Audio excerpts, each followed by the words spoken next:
wanta akka sirratti godhamu hin barbaanne namoota biroo irratti hin godhin yookaan akka if jaalattutti namoota birootis jaaladhu waan badaa hin godhin waan gaarii ta'e sirriitti barbaadi jireenya tasgabbaawaa fi jaalalaan guutame jiraachuu yoo barbaadde waan badaa hin yaadin waan badaa hin dhagahin waan badaa hin ilaalin waan badaa hin godhin jireenya mi'aawaa ta'e jiraachuu yoo fedhii qabaatte wantoota gaarii ta'e raawwadhu gaarii yaadi gaarii hojjedhu wanta namoonni akkasiif godhan barbaaddu ati dursii godheef ergasii isaanis gammachuudhaan waan ati barbaaddu sana siif godhan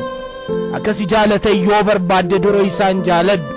akkasi kabajan yoo barbaadde kabaja isaaniif qabdu agarsiisiin akkasi dhaggeeffatan yoo barbaadde waan isaan haaswan gurra kannii fi dhaga'i rakkina keetiif akkasi cinaa dhaabbataniif rakkoo isaaniitiif dursi argame akkasiif gadda yoo barbaadde onnirraa gaddeef waan dandeessu hundaan namoota cinaa dhaabbadhu